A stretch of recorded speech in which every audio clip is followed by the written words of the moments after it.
እሺ በዚህ ቪዲዮ የምንመለከተው በፎር ላብ ላይ ዩዘሮችን እንዴት ማኔጅ እንደምናደርግ አዲስ ፋሲሊቲ እንዴት ክሬት እንደሚደረግ የፓስወርድ ሪሴት ኤንድ ዲአክቲቬሽን በተጨማሪም ደግሞ ዩዘር ክሊንአፕ በሪጅን እና በዞን ፕሪቪሌጅ ስላለ እሱ ነው የምናየው። ሰው እንግዲህ መጀመሪያ ሎጊን ካለም በኋላ የምንመለከተው ይህ ፔጅ ይሆናል። ሜታ ዴታ ሴቲንግ ውስጥ ነው የምንገባው። ሜታ ዴታ ሴቲንግ ገብተን አዲስ ፋሲሊቲ አድ ለማድረግ ፋሲሊቲስ የሚለው ውስጥ ነው የምንገባው። ሶ ከዛ በመቀጠል የፕላስ ምልክቷን በመጫን አድ የሚደረገውን ፋሲሊቲ ያለበትን ሪጅን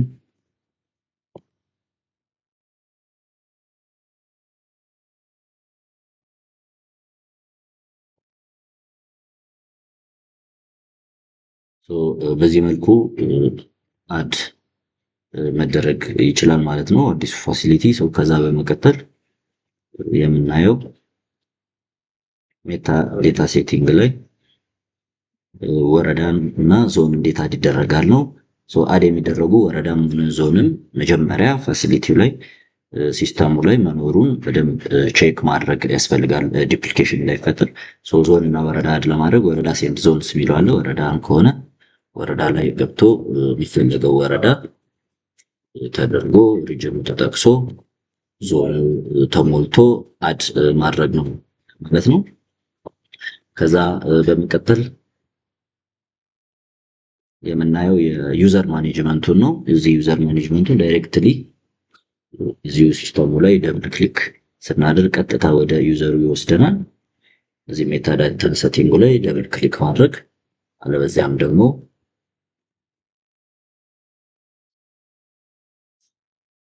እዚህ ሜታ ዴታ ሴቲንግ ላይ ስክሮል ስናደርገው ዩዘር የሚል አለ። እሱ ላይ በመግባት ማየት እንችላለን።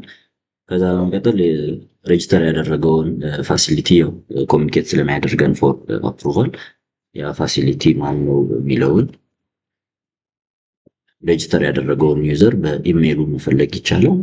በተጨማሪም ደግሞ በሬጅስተር ባደረገበት ዩዘር ኔም ማድረግ ይቻላል። ሶ ያንን ዩዘር አይቶ አክቲቬት ማድረግ ይቻላል ማለት ነው። ምሳሌ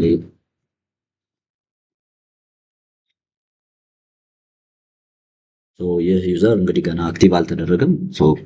አክቲቭ ለማድረግ እዚህ ጋር አክቲቬት የምትለዋን አክቲቬት እናደርገዋለን።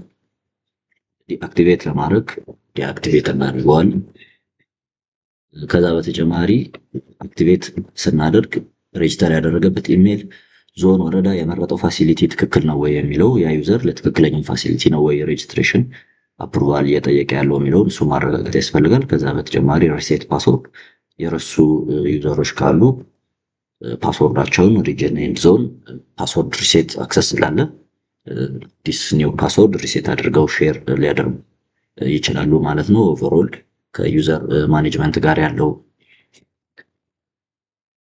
ይህንን ይመስላል። ከዛ በተጨማሪ ግን በየፋሲሊቲው አሁን ያሉ ዩዘሮችን ክሊንአፕ መስራት ስለሚያስፈልግ የለቀቁ ባለሙያዎች በተጨማሪም ደግሞ በየፋሲሊቲው ያለው ዩዘር ፕሪቪሌጅ ያለው ነው ወይ ትክክለኛ ሰው ነው ወይ የሚለውን ማረጋገጥ ስለሚያስፈልግ በየሪጅን በየፋሲሊቲው እንግዲህ ለምሳሌ ጥቁር አንበሳ ቢሆን ጥቁር አንበሳ ላይ እዚህ ጋር እንግዲህ አንድ ኢንአክቲቭ የሆነ 3 ዩዘሮች አሉ። እነዚህ ዩዘሮች ሪሊ አሁን አሉ ወይ ትክክለኛ ሰዎች ናቸው ወይ የሚለውን ሪጅን ኤንድ ዞን ኮሚኒኬት አድርገው ፌደራል ከሆነ ከሚኒስትሪ ላይ ያሉ ፎካሎች ኮሚኒኬት አድርገው አክቲቬት ሊቀጥል ይችላል።